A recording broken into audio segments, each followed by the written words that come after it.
Lorsqu'on se lance dans le trading, l'objectif principal, c'est de générer de l'argent, c'est-à-dire générer du profit. Ça veut dire que notre objectif, c'est de mettre en place un système qui nous permet de fructifier notre argent. En quoi faisant? En mettant une somme pour pouvoir recevoir une marge bénéficiaire. Ce qui veut dire qu'à chaque fois qu'on fait un placement sur les marchés, l'objectif, c'est d'avoir un retour sur investissement. Peu importe que ce soit en scalping, en swing, en intraday, peu importe la méthode qu'on utilise, peu importe le type d'indicateur, l'objectif principal et de manière générale d'un trader, c'est de pouvoir générer du bénéfice à partir des placements qu'il fait, que ce soit de petits ou de gros placements. Donc, quand on va parler de bénéfices, on va parler alors de ratio. Donc, le ratio, c'est ce que j'estime gagner par rapport à ce que j'estime risquer. Donc, le pourcentage ou bien la proportion de ce que je compte gagner par rapport à la position que j'ai prise comparé à ce que j'ai risqué par rapport à la position que j'ai prise. Donc, dans cette vidéo, nous allons voir de manière générale quel est le meilleur ratio à rechercher lorsqu'on est en train de trader. Est-ce qu'il faut préférer de petits ratios, notamment des ratios de 1 pour 1 ou bien de 1 pour 2, ou bien il faut préférer de grands ratios, notamment des ratios de 1 pour 10, 1 pour 30, 1 pour 20. Mon nom c'est Dieudonné pour ceux qui ne me connaissent pas. Je suis à la tête de cette académie et j'accompagne de manière générale tous ceux qui le désirent de l'apprentissage à la rentabilité dans le trading. Si vous souhaitez passer au niveau supérieur dans votre activité, vous êtes sur la bonne page. Donc abonnez-vous essentiellement à notre chaîne et dites-moi en commentaire si vous aimeriez que j'aborde un sujet particulier lors de mes prochaines vidéos. Et surtout, descendez dans la description de cette vidéo pour retrouver tous les liens qui vont vous permettre de nous contacter et travailler avec nous pour faire passer votre business à un niveau supérieur. Pour avoir quelque chose, il faut en payer le prix. Tant que vous n'abandonnez pas, vous avez 100% de chance de réussir.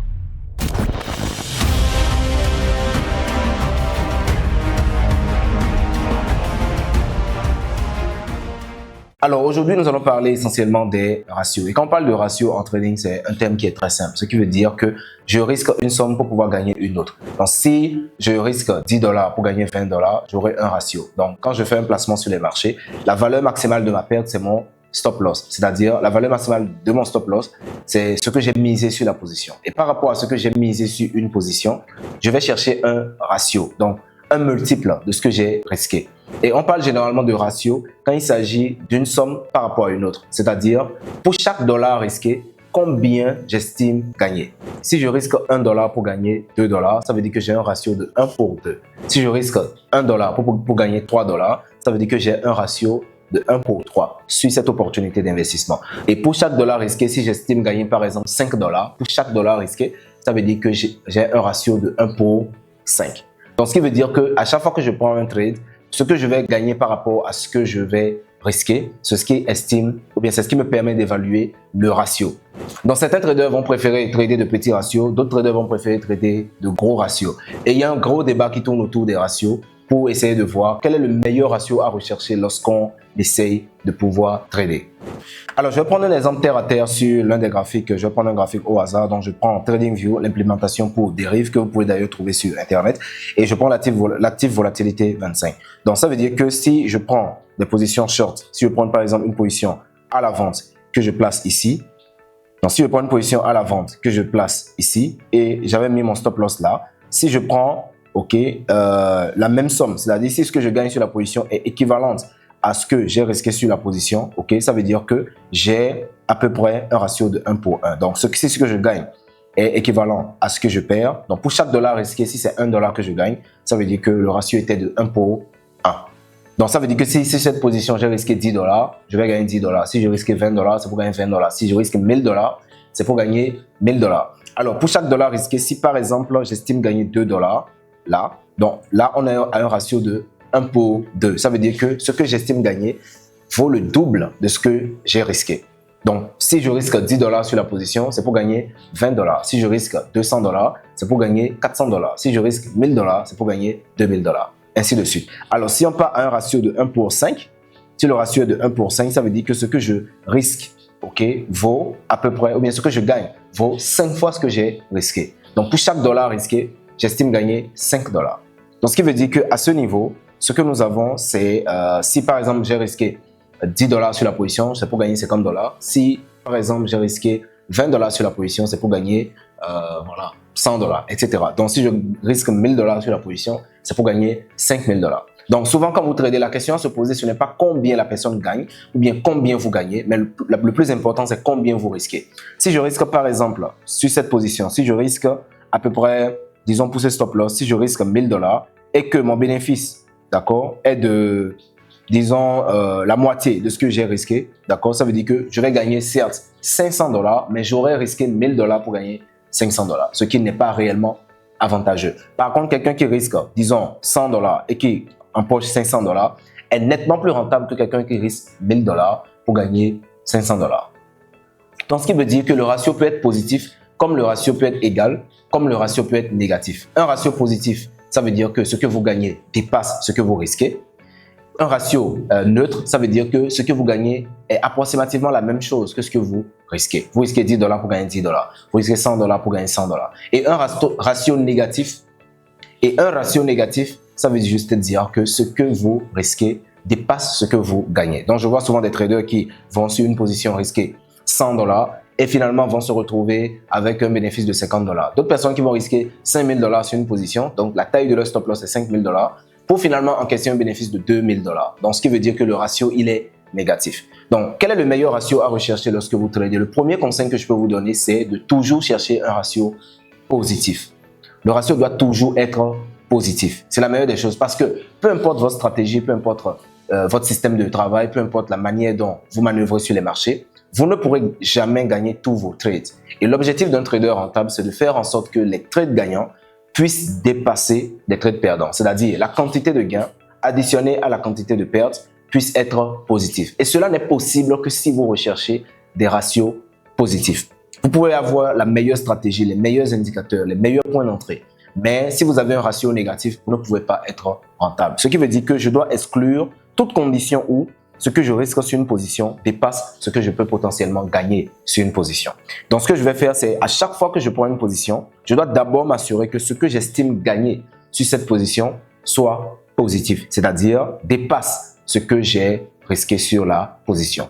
Et un ratio positif, ça commence à partir, bien sûr, d'un ratio qui est supérieur à 1 pour 1. Ce qui veut dire qu'à chaque fois que je gagne $1, enfin, à chaque fois que je risque $1, c'est pour gagner plus d'$1.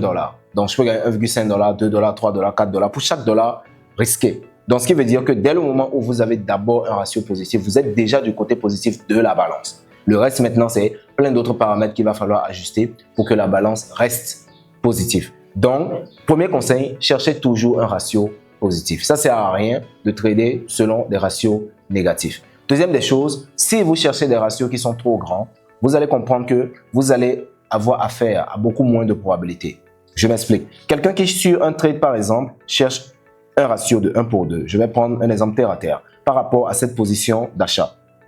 Alors, sur cette position longue, si une personne prend un trade, le stop loss, si une personne prend un trade à ce niveau, donc je prends par exemple un trade à ce niveau, là, ok, si la personne place son stop loss à ce niveau, d'accord, et son take profit à ce niveau. Voilà, donc ça veut dire que sur ce trade, nous avons à peu près un ratio, voilà, un ratio risque de 1 pour 5, ok. Donc c'est une position qui est assez longue. Donc là, par exemple, je suis sur un time frame de daily. Donc je cherche un ratio de 1 pour 5 sur ce trade-là. Cette personne a bel et bien la possibilité de toucher son ratio, mais quelqu'un qui fixe un ratio d'à peu près 1 pour 2 dans long position, ok. Si par exemple, quelqu'un prend la même position et cherche un ratio de 1 pour 2, ok, donc celui qui a le ratio de 1 pour 2 va toucher plus rapidement son take profit que quelqu'un qui a le ratio de 1 pour 5. C'est la raison pour laquelle plus le ratio sera grand, plus la probabilité de le toucher sera faible. Ce qui veut dire que si souvent sur vos trades, vous recherchez des ratios de 1 pour 10, ça peut être super intéressant si vous arrivez à les toucher, mais aussi la probabilité de toucher ce genre de ratio est beaucoup plus faible. Donc, ce qui veut dire que quelqu'un qui cherche des ratios, notamment moyens, autour de 1 pour 3, 1 pour 5, a beaucoup plus de probabilité de toucher cet take profit plus régulièrement que quelqu'un qui va chercher des ratios de 1 pour 10, 1 pour 20, 1 pour 30. Donc, bien sûr, vous pouvez vous retrouver face à des trades qui peuvent faire cette performance, mais sachez que plus vous allez traîner dans le trade, plus vous vous exposez aux différentes fluctuations du marché et au retournement de mouvement. Donc, c'est la raison pour laquelle ce que je pourrais conseiller dans un premier temps, c'est de rechercher des ratios qui sont positifs. Dans un second temps, ne recherchez pas de trop gros ratios. Ne dépassez pas généralement des ratios de 1 pour 5. En tout cas, pour un compte standard. Il y a d'autres types de comptes où on prend des trades où on ignore complètement l'issue et des jours après, on peut revenir voir que ce trade a fait une performance de 1 pour 10, 1 pour 15, etc. Mais pour votre compte de travail, je vous recommande de rester dans la moyenne des ratios de 1 pour 3, 1 pour 5. Et les statistiques ont montré que vous avez juste besoin de 4 trades gagnants sur 10 4 trades gagnants sur 10 avec un ratio de 1 pour 2 pour être rentable. Ce qui veut dire que si à chaque trade gagnant, vous gagnez le double de ce que vous risquez, vous avez juste besoin de 4 trades gagnants sur 10 pour être rentable. Donc, ce qui veut dire quoi? Si vous avez un ratio de 1 pour 3, vous aurez juste besoin d'à peu près 3 trades gagnants sur 10 pour être rentable. Et avec un ratio de 1 pour 5, vous aurez juste besoin d'un seul trade gagnant sur 10 pour être rentable. Maximum 2 trades gagnants sur 10 pour être rentable. Ça veut dire qu'à chaque fois que vous prenez un risque, si ça vous rapporte 5 fois ce que vous avez risqué, sur 10 trades, vous en avez juste besoin de 2 pour être rentable. Donc, ce qui veut dire que vous n'êtes pas obligé de rechercher des ratios astronomiques, ok, et de chaque fois voir les prix se retourner contre vous. On voit beaucoup de personnes qui ont de très belles entrées, qui prennent de très beaux setups, mais qui attendent tellement longtemps dans le trade que généralement, les prix se retournent contre eux. Donc, vous devez avoir une stratégie de sortie. Souvent, même la stratégie de sortie est beaucoup plus importante que la stratégie d'entrée. Donc, vous pouvez avoir de très belles entrées, mais si vous sortez dans le mauvais timing, vous allez généralement voir les prix qui font du popcorn, qui montent, qui descendent, qui montent, qui descendent, et qui à chaque fois, vous sortent en perte. Donc, c'est la raison pour laquelle il ne faut pas être trop restreint en termes de ratio, mais il ne faut pas aussi être trop gourmand. Donc, ce que je pourrais vous conseiller dans cette vidéo, c'est de vous focaliser sur des ratios qui tournent autour de 2, 3, 5 maximum. Généralement, moi, mes trades, ça tourne autour d'un ratio de 5. Si je trouve 1 pour 2, je prends. Si je trouve 1 pour 3, je prends parce que je sais que avec 1 pour 2, j'ai juste besoin de 4 trades gagnants sur 10. Donc, si vous n'êtes pas rentable, ça veut dire que soit vous avez un problème de stratégie, soit vous avez un problème de money management, c'est-à-dire vous ne respectez pas bien votre risque, ou bien encore, vous n'avez pas de très beaux ratios sur les trades que vous prenez. Donc, vous-même personnellement, généralement, sur quel ratio vous travaillez? Est-ce que vous travaillez généralement sur des ratios de 1 pour 1, 1 pour 2, 1 pour 3? Dites-moi ça dans les commentaires, ça me fera un grand plaisir de vous lire. Et surtout, si vous souhaitez faire passer votre activité de trading à un niveau supérieur, descendez dans la description de la vidéo pour retrouver tous les liens qui vont vous permettre de pouvoir contacter notre académie pour travailler avec nous de l'apprentissage jusqu'à la rentabilité afin de vous aider à booster votre business.